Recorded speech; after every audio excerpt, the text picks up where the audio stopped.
Hola, soy Jordi Zaragoza, fotógrafo profesional en carreras de montaña. Actualmente estoy trabajando con el equipo Salomon durante todo el verano, siguiendo carreras alrededor del mundo, siguiendo atletas como Kilian Jornet, Núria Picas, todos campeones del mundo en sus disciplinas. A los 2 años, yendo de excursión con mis padres por la montaña, ya pedí tener mi propia cámara, mi hermano tenía la suya, mi padre también, y empezamos a salir a la montaña y yo ya iba con mi cámara de fotos. Creo que fue la cámara que me enseñó a ver el mundo, aprendí a verlo a través de un visor y aprendí a fotografiar todo aquello que me gustaba. Cuando era pequeño soñaba con ser fotógrafo del National Geographic, solo porque veía esas fotos y pensaba, estos fotógrafos están viajando por todo el mundo. No puedo decir que haya sido fotógrafo del National Geographic, pero al trabajar con Kilian y con Salomon, sí que he tenido la oportunidad de viajar por todo el mundo. Los lugares que más me gustan, que no son las ciudades, donde va seguramente la mayoría de gente, sino en las montañas, donde hay poca gente y muchas vistas. En 2014 hice un viaje a Estados Unidos con Kilian. Tenía que estar viviendo con él durante una semana antes de una carrera de montaña. Fui a la tienda y compré mi primer objetivo Sigma. Era el 35 mm 1.4 y la verdad es que me fui a Estados Unidos casi sin haberlo probado.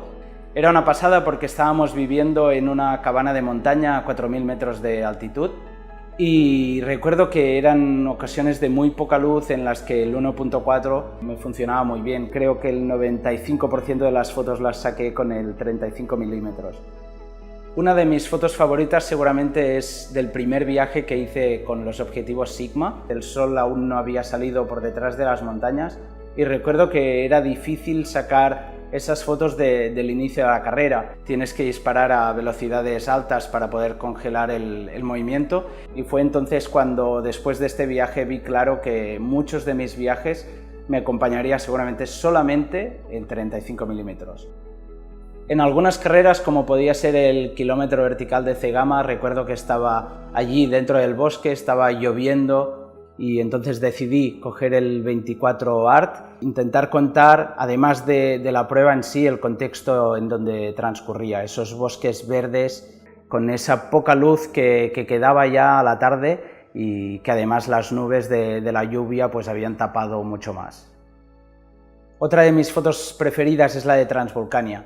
Era el año 2015, creo, había fotografiado la carrera ya 3 o 4 veces y decidí ir a un punto nuevo. Hice 2 horas caminando montaña hacia arriba y cuando llegué a la montaña de enfrente vi el hilo de corredores que corrían por la cresta de la montaña y que justo detrás quedaba el Teide y la salida del sol. En los últimos 5 o 6 años he cambiado muchas veces de cámara, he pasado de Nikon, de Canon a Pentax, a Sony y lo que sí que nunca he cambiado y que seguramente no voy a cambiar es la lente que le pongo delante. El Sigma 35 mm me va a acompañar toda la vida.